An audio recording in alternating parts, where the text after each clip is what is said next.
There's a specific kind of loneliness that the strong ones carry, and it almost never gets named because from the outside, you look fine. From the outside, you look like the person who has it together. You're the one people call when something falls apart. You're the one who shows up, the one who listens without making it about yourself, the one who, somehow, always knows what to say. And the hidden cost of being that person, the real cost, the one nobody talks about, is what this video is going to name today. Because here's the part that doesn't get talked about. Being the strong one is one of the loneliest positions in adult social life. Not because you're surrounded by bad people, not because your friendships aren't real, but because of something much more specific, a mechanism that locks the role in place and quietly makes your own needs invisible to everyone around you. By the end of this video, you'll have a name for what's been happening. You'll understand why it's been so hard to change. And you'll see exactly where it can actually be interrupted. Let's start with what this actually looks like from the inside, because the strong one isn't just a personality type.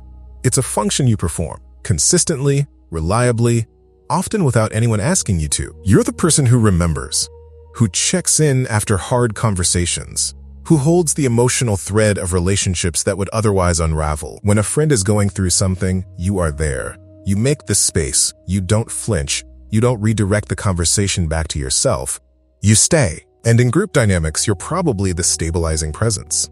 The one who keeps things from getting too tense.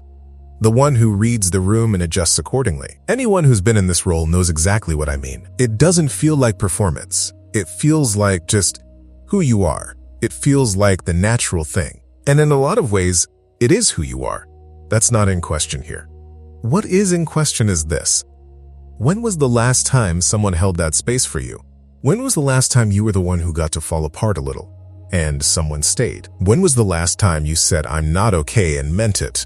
And let someone sit with that without rushing to reassure them that you'd be fine. If you're struggling to remember, that's not a coincidence. That's the mechanism. And that's what this video is actually about. So let's look at how this pattern actually takes hold. Here's what happens over time when you consistently occupy the strong one position in your friendships. The people around you build a picture of who you are. And that picture, built from real evidence, real experience of you, is of someone who is capable, steady, someone who doesn't need what they provide. They're not wrong, exactly. They've been watching you. And what they've watched is the version of you that shows up prepared, present, and unshaken. So when you are struggling, when something is hard, when you're tired, when you have a need that isn't being met, they often don't see it, not because they don't care, because the picture they have of you doesn't have room for it. Research on emotional labor in relationships shows something that's obvious once you see it, but almost no one names. The person who consistently gives emotional support tends to receive less of it over time, not because others are selfish, but because givers train their environment to see them as self-sufficient. Let that sit for a second. You trained the people around you, gradually, unintentionally through consistency, to see you as someone who doesn't need holding. And now you're living inside the picture they have of you. Here's where it becomes a cage. Because even when you feel the exhaustion, even when you feel the specific loneliness of being known for your function rather than for who you actually are, the thought of dropping the role feels like the most dangerous thing you could do. If you stop being the strong one, if you let someone see the unsteady version, what happens? Do they pull away? Do they not know what to do with you? Do you become, somehow, less to them than you were before? That fear is not irrational. It comes from somewhere real. And understanding where it comes from is the thing that changes what's possible. Which brings us to something deeper. Something that explains why this pattern feels so locked in place. The strong one role doesn't appear from nowhere. For most people who live inside it, it was learned. It was a response to something, an environment where being steady felt safer than being needy, where someone else's fragility took up all the room, where showing need got a result that made showing need feel dangerous. Maybe it was a household where you learned early that someone else needed you to be okay, so they could be okay. Maybe it was a friendship where you were vulnerable once and what came back wasn't what you needed, and your nervous system filed that away and started adjusting. Maybe it was smaller than that. Just years of being told, directly or indirectly, that you were so mature and so capable and the one who always knows what to do. And somewhere in the receiving of that, you understood. This is the version of me that's safe to be. So you built it, not as a performance, exactly, as a protection. And it worked. The strong one role kept you from a specific kind of pain. The pain of needing someone and not being met. The pain of showing the unsteady version and finding out it wasn't welcomed. Your nervous system was not wrong to choose this. Here's the part that doesn't get talked about. The role was extraordinarily intelligent. It was the best available solution to a real threat. The problem isn't that you built it. The problem is that the solution worked so well, it became permanent.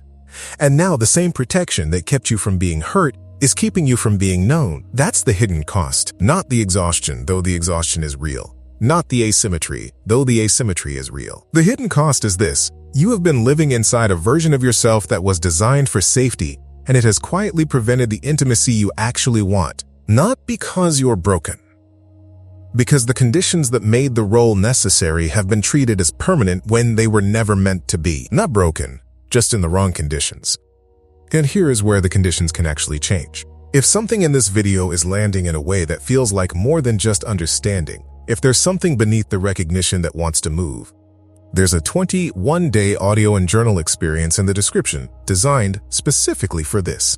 Not for fixing the strong one role, for creating the internal conditions where putting it down, even a little, becomes something that feels possible.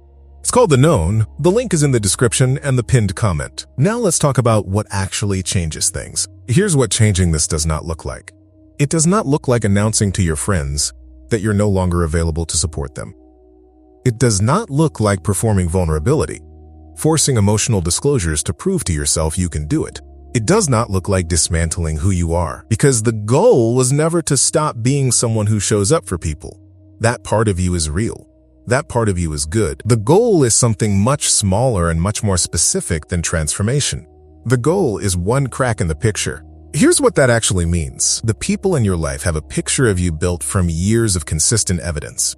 You cannot rewrite that picture with a single conversation. But you can introduce one piece of information that doesn't fit the existing frame. One moment where instead of saying, "I'm fine," you say something that's actually true. Not a disclosure, not a crisis, just one true thing.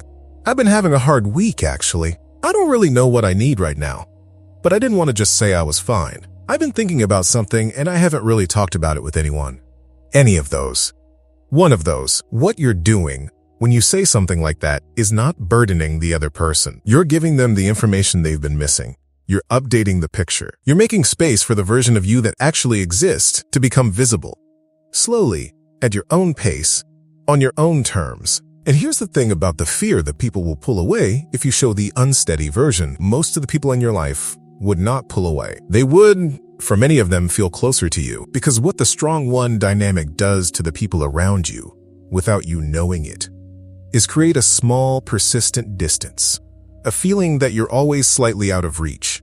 Admirable, but unreachable. One true thing begins to close that distance. Not all at once, just a little. Just enough to see that the closing is possible. That's where it starts. Not with a new version of yourself. With one piece of information that tells the people closest to you, there is more to know. If this opens something you want to go further with, the resource in the description was built exactly for this moment. The link is there and in the pinned comment. When was the last time someone held space for you? And what made it feel safe enough to let them? Here's where we actually are. You came into this video carrying something that probably didn't have a name yet. The exhaustion of always being the reliable one. The specific loneliness of being known for your function rather than for who you are. The quiet grief of wanting to be held and not knowing how to let that be true out loud. That has a name now, and what you understand now, that the role was not a flaw, that it was built with intelligence and purpose, that the cost of it was never about weakness. That understanding changes something. Not everything. Not overnight, but here's what the research on this consistently shows.